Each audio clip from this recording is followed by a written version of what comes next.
everybody. Welcome back to episode 6 of Live with Friends. Today I am with my friend X, and I'm going to be asking him some questions. So X, how are you today? I'm doing good, and you? I'm doing great. Great to see you. Even better. So you are a tattoo artist. Yes, I am. Yes, you are. I Correct. am tattoo artist. Awesome. 11, 12, 13 years maybe now. Oh my God. The best in South Florida, right? We have the best shop in South Florida. That is correct. That is correct. Yes. What's the name of your shop? It's called Oxygen Inc. It's in South Beach, the heart of South Beach, 15 in Washington, next to the famous Club Madonna. So we're right there in the middle of everything right now. Yes, that's where I go. That's where I go. My one and only. Yes. My cousin, my husband, everyone goes to X and friends.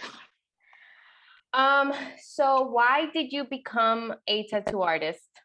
To think back all the way to high school, maybe this was a while ago, but I was always into tattoos. I was always like one of the few people in school with tattoos, you know? So it wasn't that popular back in the day, you know? Right. I'm talking Not like about now. nothing like now. I'm talking about like back in the day. I don't know if you remember Allen Iverson, like basketball. Right. He was the only one with a lot of tattoos. So I was into that at a young age. Yeah, way before I even thought about doing this as a job. So I was always into the art. So I drew a little bit, but I never really thought about being an artist, you know? So that's where it all started, just by getting them, you know, until I started getting more and more in places where I probably shouldn't have got them, like my hand or my neck. Wow. Now jobs are looking scarce, you know? So that's where I transitioned to think maybe I could do this and learn how to do it, you know? So that's where it all started, you know? So how did you learn how to tattoo? Like, did you look at some videos or did you go to shops and you looked at your friends? I like to study, you know? I feel like anybody that wants to learn something, they have to put the work in. So I got all the tattoo DVDs of all the top artists in that time. I would watch Miami Ink. I'm sure you know Miami Ink. Of course. Then they had LA Ink. I watched every episode. I was just so tuned in and curious. So I just took the time. I studied a lot. I went to art school in New York because I'm from New Jersey. So at that time, I would just take the train to New York and tighten up my skills with art. So I would take classes and then just go home a couple of times a week just to tighten up my skills. And then I just bought a kit offline, a cheap kit, started practicing on fake skin, getting a little better, started practicing on myself and family members. And then eventually started to get a little better. And then, yeah, that's how it all started. Wow. Do you think that every tattoo artist has to learn, has to go to art school before? No. So for me, like I said, I don't consider myself that I drew every day, like some guys might draw or paint. That wasn't me. I just knew how to draw, but I never took it serious. So whenever I do something, I want to do it to the best of my ability. So I felt like that is something that I needed to do just to tighten up my skills before I jump into this art form, you know, this medium. So it just helped out because some artists don't know how to draw at all. Some don't know how to draw at all, but they know how to trace. Okay. So you can be a good artist and a good tattoo artist, but not a good artist. Right. But when it comes down to certain things like realism or color, which I used to do back in the day, I don't do as much now. I feel like you need to know a little bit of knowledge about, you know, black and gray theory, contrast, you know, color, all that good stuff, you know? So I felt like it was necessary for me. I felt like I was lacking. So I took the time to learn, you know? Of course, because I was watching Ink Masters, right? Yeah, Ink Masters. And a lot of times they have to draw things like out of nothing. And that made me think that the best tattoo artists have to know how to draw, because what if somebody wants something that is not in to trace, right? Yeah, exactly. Why? So you decided to move to Miami to build your shop, or you had one in New Jersey? No, so I came to Miami when I think I was 21. So I'm 34 now. So I moved here to get involved more in the industry because over here was way more popular than back home. Like I said, Okay. that was the Miami Ink Times, that was the Miami Ink Days, and it was like anywhere, well, up north, when we look at Miami, we think it's like inside the United States, that's like the place to be, or LA, you know, like the palm trees, the weather. So for me, it was a no-brainer. I had the opportunity a family member had a friend that lived here. So that's how I got in the door. So I'd have my foot in the door. Luckily I had that. So that's why I moved out here. I wanted to just learn. At that time, I never worked in a shop. So me coming here was for me to try to get an apprenticeship. So tattoo artists typically go through an apprenticeship to learn the ropes, you know? They teach you. You don't tattoo for a while, but they teach you everything. You do a lot of cleaning, you just everything from the ground up. Okay. So I got my foot in the door in Miami Gardens. I worked at a few shops before I had this shop. So I had to build myself up and learn, you know? So the end goal was always to be my own boss or own my shop. Okay. I didn't know how I was going to do it, you know, but that was always the end goal. I always said I could do this, you know, but you know, you have to work from the ground up. Like I said, it's not just an overnight thing, you know. And with me coming and trying to open up a shop at a young age, you know, I went through a lot of struggles for that because I didn't know everything that I was supposed to know. I thought I had it under control, but really I didn't, you know. You were so young. That's crazy. Wow. That when did you decide to open up your shop? Like how did that come about? I knew I needed investments because I didn't have the money. So luckily I had to do what I suggest anybody should do. Like if you have any family members, aunts, uncles, parents, don't be scared. Like for me, I had to ask to see if anyone can help me. Right. Also, I had to go through the bank. You know, I had to get bank, you know, loans and stuff like that. Use credit cards. You know, it wasn't just an easy thing. You know, so, but you know, if you believe in yourself, like I believed I could do it, and I believe I could pay all that money back, and I did. You know, so this was in August, I believe 2012 maybe, or 2011. Wow. So I've been there for 10 plus years. Man, always years, in South Beach? Always that same location. Yeah. That's crazy. But you know, the first 5 years were the hardest, the hardest. So, you know, a lot of things are lined up. I told people when the TV show came, that was my turning point.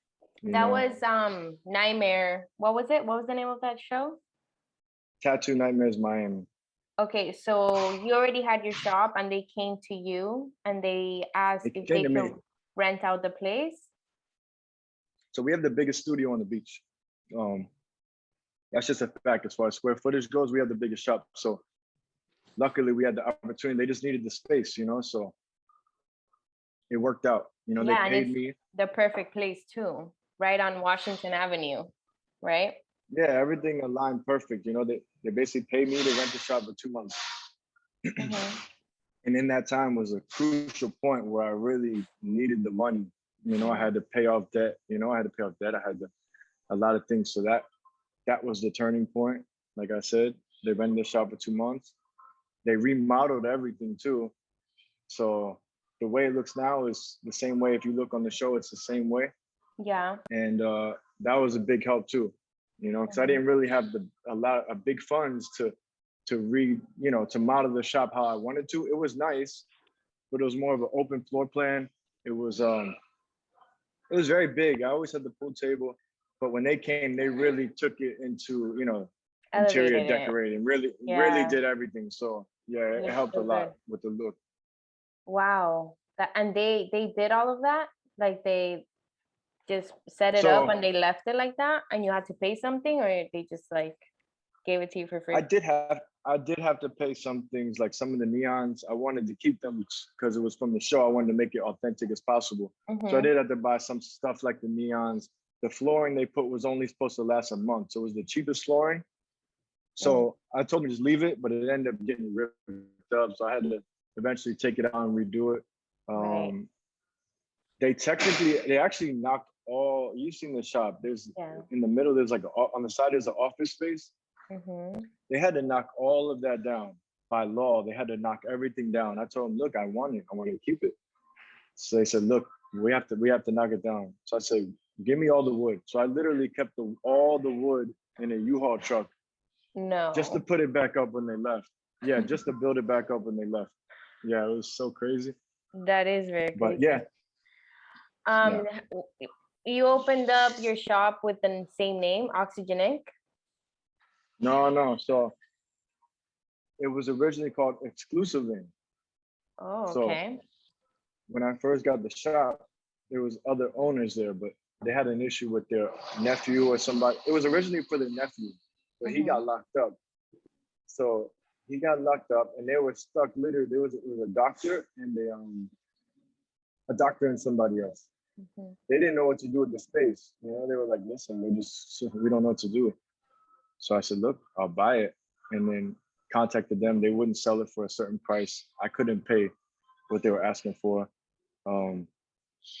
Months later, they contacted me like, "Listen, we'll sell it to you at this price." You know, so man, I'm getting off track. I forgot what the original question was.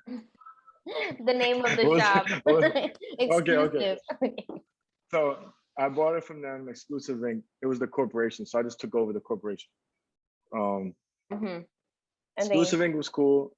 So, but I had the artist that I had that was working for me, and me myself. I was a young kid from New Jersey. I had a whole different mentality than I do now. Very professional now. I'm on point with everything. Back then, I was still young and wild, you know. So, and in South all Beach. the people I had, in South Beach, and all the people I had was wild, you know. So there was just so much going on, a lot of fights, a lot of BS. And I said, you know what? I have to switch it up. I have to rename the shop. So I rebranded it X Ink. I just dropped the whole exclusive and just left the X Ink Tattoo Studio. And then that was like that for a few years, up until when they filmed the show, and then they left. I decided, you know what? Let me rebrand it one more time. And then I named it Oxygen Ink. And I named it Oxygen Ink. I can compare it similar to Apple iPhone. You know, it's just a simple, everybody knows the name Apple. It's a simple product, but it's a household name. So I think Oxygen, everybody knows Oxygen. I think the simple names are the best, you know? That's pretty cool. And then and then I had I had oxygen chairs, oxygen tanks in the shop. So people will come before a tattoo or piercing, sit down, take some oxygen, and helps you relax, you know? So that was my thing too. That was another reason why I called it Oxygen. Yeah. You don't have that anymore. Yeah. I don't. Okay. The tanks kept giving me problems. It was becoming a headache. So I said, you know what, let me just. That sounds like a lot, cool. But that sounds cool for a while. It was cool. A lot of people would come in and still ask if we had it, and then we're like, no, we don't have it no more. So, but it was cool. But we can still tat you up if you want. Yeah, exactly. We could do that. So you go by X. Obviously, that's not your name. I'm not going to ask for your name because maybe you don't want to give it. Why do you go by X? 7-8 years ago, I used to go out a lot to the clubs, you know, when things were really crazy out here. And but to be honest, I used to go to network because I wanted to. At that time, there was a lot of celebrities in town. I don't know if you remember this. It was 2012, 2011, 2010. Yeah, around the area. So I'm like, and I met some people that had some connections. So I would always be in the club, you know, like in the VIP area, just meeting people with cards, trying to network. For sure. And a few people knew. They were like, I was like, yeah, I'm from the, you know, tattoo shop right here with the big blue lights. And they're like, yeah, the one with the X. And I'm like, yeah, that one. And then the one guy always called me X. He's like, man, I'm just gonna call you X from now. I'm like, all right. And it literally, it stuck with me. I'm like, all right, cool. I like aliases. I don't like everybody know my government, especially at that time. You know, people like to take your name and start slandering your name and stuff. So I'm like, you know what? I can mess with X. I like that. For sure. I mean, South Beach is tiny, right? We've been working there forever, so. Very Um, tiny. so did you ever get any celebrity that you tatted up? Gunplay been to the shop. He's a local Miami guy. Okay. He's with Rick Ross and them. Actually, when I first got the shop, he used to come there a lot. Lil Wayne and Mac May and all them. Right. They used to come. That's awesome. Because I had one artist that was just tattooing them. But when I got the shop, she faded away, and then they didn't really come around. But the latest one I tattooed was Rita Ora. A lot of people probably know her, a UK singer. Yeah. She was super She's cool. awesome. Yeah, she looks really cool. Yeah, she was, super nice person. I had the opportunity and it worked out. It was, that was cool. That's I think awesome. that was the last one. But I met a lot of people in the shop. A lot of people have been to the shop. Lisa Neondell been to the shop. Shout out someone I know. He's a security guard. He's their security. Okay. He brought them by. Joel Santana. A bunch of people came by. Can imagine. French Montana been by. I can imagine. But I didn't tattoo all of them. Right. Yeah. You have other people. Yeah. What was do you remember the first tattoo you ever gave someone that you tatted on them? Before I became like good. Yeah. Oh man, I did a lot of you know what's funny? My cousin from New Jersey just popped up on me like 2 days ago, and I tattooed him. It's a rising sun, like because I have Japanese in me. We have Japanese in us, so it's a Japanese rising sun, similar to what I have here, with Japan underneath, and that was like one of my first ones. Wow. And it was yeah. It came out good. I could have did a lot better. No, I tattooed a bunch of things. Looking back, it was just really, I think anyone can learn how to do lines, but it comes back to being an artist and learning how to shade properly. Right. So a lot of my stuff was just not shaded properly, That's all it was, Right. Really, that's what hard, it came down to. How's your shading now? How's your shading now? I think we're good now. Okay. I think we're good now. But you know what? I'm slowly transitioning to now, similar to what we did for you, like some line work. I'm starting to like doing that more now at this moment. I don't really have it in me to do big tattoos no more like I used to, only because I have so much going on, like the brand and stuff. I don't have that same focus to do a big tattoo. Although I still do some, because I have some sleeves and back pieces I'm working on, but I'm slowly starting to transition into things that is more, as far as time goes, is better for me, Of course. Would you say you have a specific style? Like, do you think your style has changed from the first time you became an artist, a tattoo artist? To be honest, I don't think I really ever had a style. I was always just down for whatever came in, That's great. So I don't do color. You probably know I don't do no color, but in the past, when you work at some of these other shops, these small shops, you have to do whatever comes in. You can't just be picky and choose what you want. Now I can, Right. but I couldn't before. So I just did everything, and then I realized I just like the technical part of just doing like line work and just some very detailed pieces. But without the shading on all, I'm just talking about like just like details. I like details. So. No, and you do it so well. They're all over me. All those lines are all over me. So let's get to the next one, Unknown Simplicity. Okay. So that's your brand. When did you launch? It is. I think this is about 4 or 5 years in the making. The name, so originally the brand started about 4 or 5 years ago, just using the X. Okay. But it was called X & Co, the brand. So just X & Company, and then it said the brand. And then I'm like, you know what, I don't really like the way it sounds. I think I need to do something better. So unknown simplicity to me, when most people hear it, they're like, what the heck is that mean? Yeah, what is that? And that's the point. It's almost like it is what you want it to be, you know. So you can break that down a lot of meanings. So unknown simplicity to me, in the simplest form, is embracing what you don't know and keeping it simple, right? Because everything is unknown, no matter what it is. You have to take the steps to learn something. Uh, and then I say simplicity because just because it's unknown doesn't mean it's difficult. It can actually be really simple, you know? So I feel like everybody overcomplicates things. And that was me back in the day, just overcomplicating everything. Mm-hmm. And so I realized simplicity is definitely is a key in life and just whatever you're doing. Yeah. So, and to me, the X is just the official logo. It just to me, when I see it, that is the unknown simplicity. It's just a logo. It's simple, but it has a lot of meaning to me, you know? So now I'm trying to talk more to get people to understand that it's for you too. Because if you see it or you wear it, I want you to feel motivated, inspired to do whatever it is you want to do.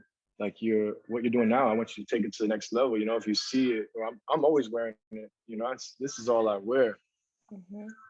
If I had shoes, if I had everything, my pants right now are my brand. So for me, it's a constant reminder to keep going. Now I have my stuff in the gym. You know, obviously that's motivation. People need that motivation in the gym or in business, like the backpack. Got my backpack over here. It's anything. It's whatever you want it to be. That's the whole part of it. You know, I don't want people to overthink it. It just is what it is. What do you want it to be? Okay, perfect. Let's get it. You know. Wow, that's awesome. That's really cool. It's like beautiful. It's like there's beauty in the simple life. Like they used to tell me in school, keep it simple, stupid. They used to tell me that. And A I teacher. know, and we still it takes a long time to get it. I think, you know, and that's why more. I think I like to talk about it more and more. Just think it can help everybody. Just take a simplistic approach. You know. Right. Put on simplicity kind of situation. Yeah. So you have really cool clothing. Your apparel is really cool, and like Thank the you. colors are also very calming, like the grays and the blacks and the whites. There's Yeah. nothing too loud, so it Nothing. gives you like peace a little bit. Was that intentional? It was. So like right now, I'm actually just putting an order in for like these color shirts, like baby blue, light gray, and, and white. So I do kind of want to branch out into some maybe pastel colors, I but I love don't those. want to. Yeah, I don't want to over. I can't. Like, I don't want to have these big graphics. It's just not me. You know, it's just gonna be a simple logo, maybe black or dark blue, whatever the color is. But I just want it. At this point, I don't even consider myself a clothing brand. I'm just like I just like whatever I feel at the moment, I'm gonna make. You know, like I made this book bag. You know, it's kind of open right now, but it's a big book bag. You know, it's I use it every day. It I looks have a like messenger you bag. can pack a lot. Yeah, it's a bag. It's for me. It was necessary. I have a lot of. I have two laptops, iPads, cables. There's like the perfect work bag. You know, That's um, awesome. I make what I feel. You know, I feel like for guys because I'm working on guys. I'm working on some lady stuff too. But just to have a nice, simple, nice fitted shirt that you could just go, okay, I'm just gonna put this on.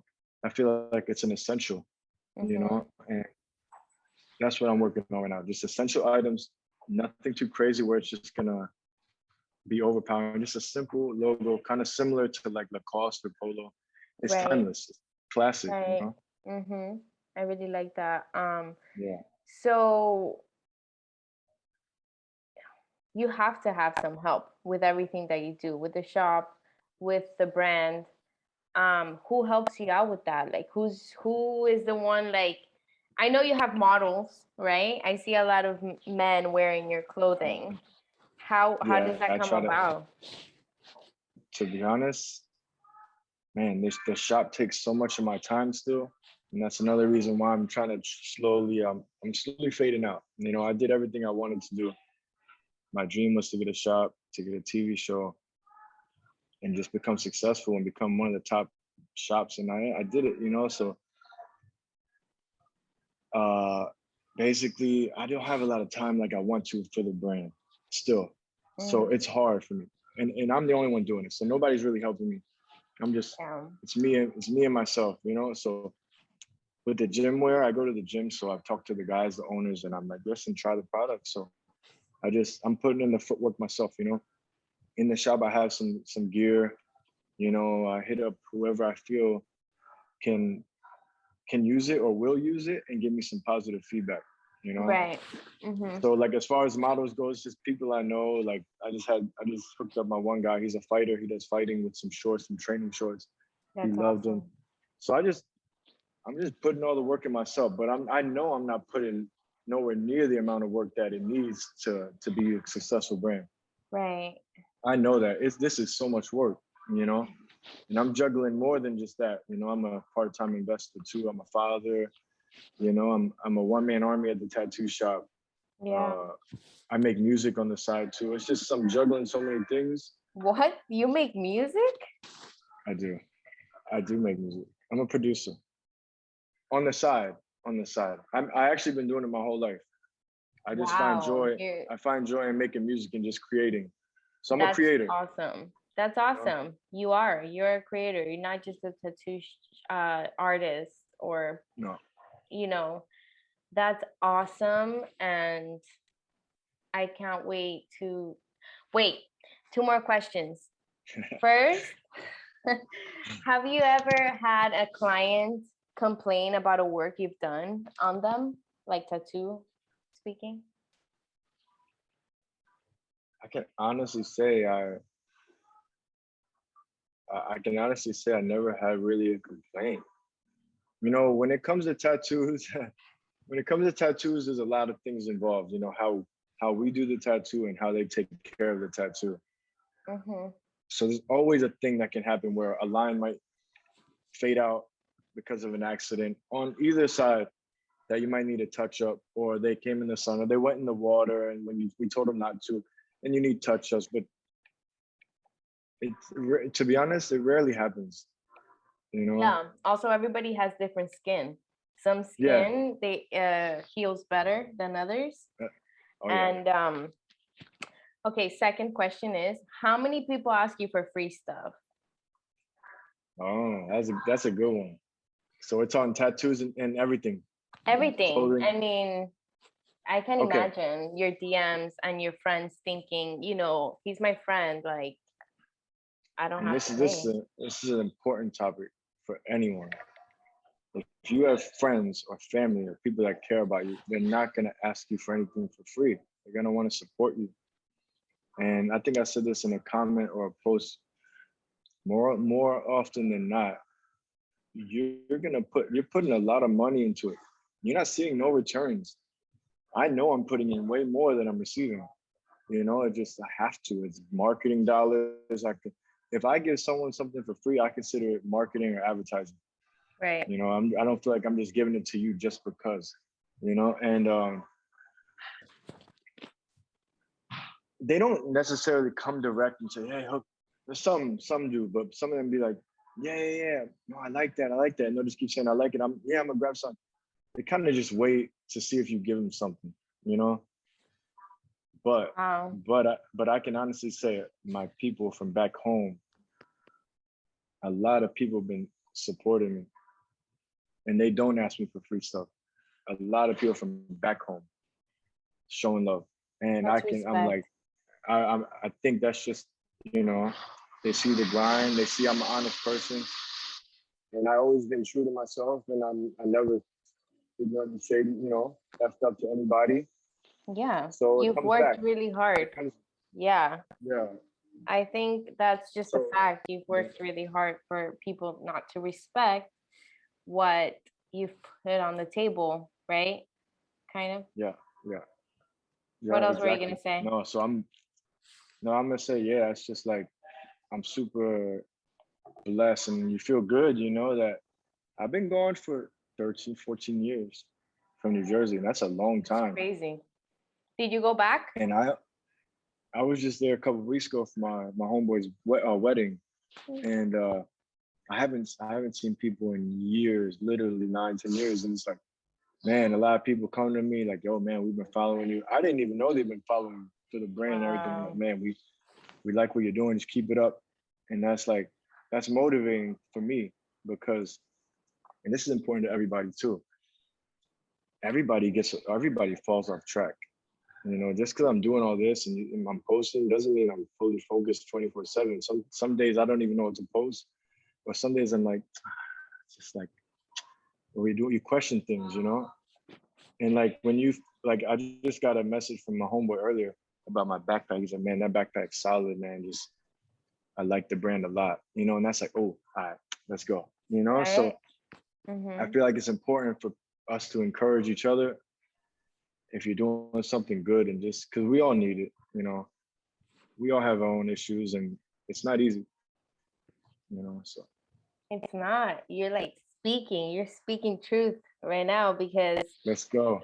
Let's keep it going. It's serious out here, and especially in South Beach, me being raised there as well, it gets lonely. And sometimes you feel like you're doing all this stuff for what? Like, what are you doing it for? Right? Like one day you're so hyped and you're inspired, and you're not always inspired like that every single day. So what inspires you the most on your days? Other than people supporting you. Yeah, I feel like I know inside of me what I'm doing is not for me. It's not just for me, because I'm a person that likes to give and help people my whole life. That's all I've been doing. And it doesn't necessarily mean they're gonna come back more. You know, I did a lot of favors for people and because I wanted to, but it doesn't mean they're gonna do it in return back to you. Usually I got effed over too, you know, stab bomb. So, but I know that's who I am. So what keeps me motivated is by just spreading the message and trying to keep people motivated. Really, because I know I don't have a big following right now with the brand, but I do have some followers. So if I'm not posting, I'm not, you know, what's the word I'm looking for? I need to keep them motivated and inspired. They followed me for a reason. I need to keep up to that. Right. Keep my word. So it's not for me, it's for everybody. Because I know everybody needs this. I need it. Yeah. You know? Yeah. And I know how it is to feel lost and confused. It's probably another topic, but I had some personal issues myself that had me down and out for years and confused and stuff like that. Personal stuff, family stuff. So I know what it feels like to be lost and confused. And when you find something that's worth it to you, I feel like just embrace it and go for it. And as long as you know it's true to you, they might not understand. People still hear my brand, they're like, what the heck is an unknown simplicity? And I'm like, you know what? And then some people just get it when they get it.